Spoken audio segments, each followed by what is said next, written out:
ഉള്ളൂ. ദൈവം കേൾക്കുന്നുണ്ടോ? ദൈവം തിരകഥ എഴുതി സംവിധാനം ചെയ്യുന്ന ഒരു ജീവിതമാണ് നമ്മുടേത്. നമ്മുടെ ജീവിതത്തിൻ്റെ സംവിധാനം ദൈവമാണ്. നമ്മുടെ ജീവിതത്തിൻ്റെ തിരകഥ എഴുതിയിരിക്കുന്നത് ദൈവമാണ്. ഈ ദൈവം തിരകഥ എഴുതി സംവിധാനം ചെയ്യുന്ന ജീവിതമെന്ന ആ ചരിത്രത്തിൻ്റെ തുടക്കവും നടുക്കുമൊന്നും ആർക്കും ഒന്നും പിടികിട്ടുകയില്ല.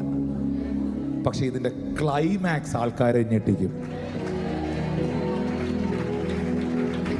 ഞാൻ അതിലേക്ക് വരികയാണ്. ദൈവം പറഞ്ഞതുപോലെ തന്നെ മോശ തിരിഞ്ഞു.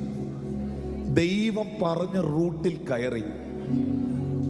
നിങ്ങൾക്കറിയാം, ദൈവം പറഞ്ഞ റൂട്ടിലായിരുന്നു ചെങ്കടൽ. അന്ന പോരാട്ടം, എന്നാ പോരാട്ടം! ദൈവം പറഞ്ഞ വഴിയിലായിരുന്നു ചെങ്കടൽ. അപ്പം നമുക്ക് ചിന്തിക്കാം, ഇത് ദൈവം പറഞ്ഞ വഴി തന്നെയാണോ? എന്താ അങ്ങനെ ഒരു സംഭവം ഉണ്ട്. സ്തോത്രം. ചെങ്കടലിന്റെ മുമ്പിൽ ചെന്നു. കർത്താവ് പറഞ്ഞ വഴി കൂടെ പോയി, പക്ഷെ ദൈവം പറഞ്ഞ വഴി തടസ്സമുണ്ടോ വാസേ? ഒരു പക്ഷെ ദൈവം കയറാൻ പറയുന്ന വഴി തടസ്സം, ദൈവത്താൽ അനുവദിക്കുന്ന തടസ്സം കാണും. പക്ഷെ ആ തടസ്സത്തിൽ ഞാനൊരു അത്ഭുതം കാണുന്നു.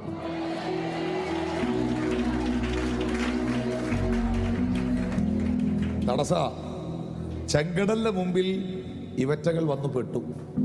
കേൾക്കുന്നുണ്ടോ? ഒന്നും രണ്ട് ആൾക്കാരല്ല, ലക്ഷക്കണക്കിന് ആൾക്കാരാണ്. അതെ, പറവോ അറിഞ്ഞോ? ഇവിടുന്ന് കഴിഞ്ഞ ദിവസം ഇറങ്ങിപ്പോയില്ലേ കുറെ ടീമുകൾ പാട്ടും പ്രാർത്ഥനയായിട്ട്? എങ്ങും എത്തിയിട്ടില്ല.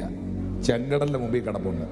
ഈ നമ്മുടെയൊക്കെ ജീവിതത്തിൽ ഒരു പ്രശ്നം ഉണ്ടാകുന്നതല്ല നമ്മുടെ പ്രശ്നം. നമ്മുടെ ജീവിതത്തിൽ ഉണ്ടായ പ്രശ്നം അറിയണ്ടാത്തവൻ അറിഞ്ഞതാണ് നമ്മുടെ പ്രശ്നം. ആരും മിണ്ടുന്നില്ല. Praise God. നമ്മുടെ ജീവിതത്തിൽ എന്തെങ്കിലും ബുദ്ധിമുട്ടോ പ്രശ്നങ്ങളോ ഒക്കെ ഉണ്ടെങ്കിൽ നമ്മൾ ഓക്കെയാണ്, നമ്മളതിനെ പ്രാർത്ഥനയോടെ നേരിടും.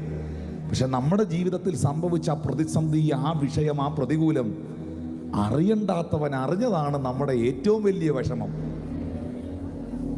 ഞാൻ ഒരിക്കൽ പറഞ്ഞതുപോലെ, നമ്മുടെ വീട്ടിൽ കരണ്ട് പോയതല്ല നമ്മുടെ പ്രശ്നം, അപ്പുറത്തെ വീട്ടിൽ കരണ്ട് ഉണ്ടോ അതാണ് നമ്മുടെ പ്രശ്നം. അപ്പുറത്തെ വീട്ടിൽ കരണ്ടില്ലേ, നമുക്ക് കരണ്ട് വേണ്ട. ആരും മിണ്ടുന്നില്ല. സ്തോത്രം.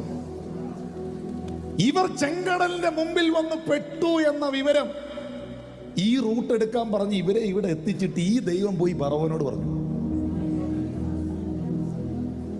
ഇത് കേട്ട ഫറവോ, ഞാൻ അവരെ പിന്തുടരും, ഞാൻ അവരെ പിടിക്കും. അപ്പൊ ദൈവം മാറിയെന്ന് പറയാ, നീ പിന്തുടരണം, നീ പിടിക്കണം.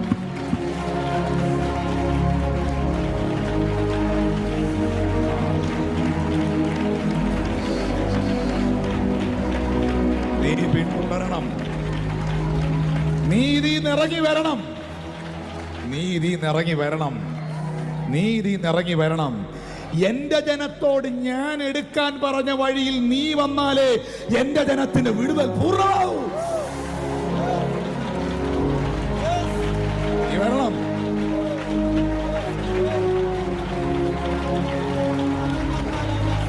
ശബരാധനാഥകൾ ഘടകരസ്യ വേദധാനക്കൽ പ്രവചനാഥൽ വരഘടകസ്യ. Jesus name.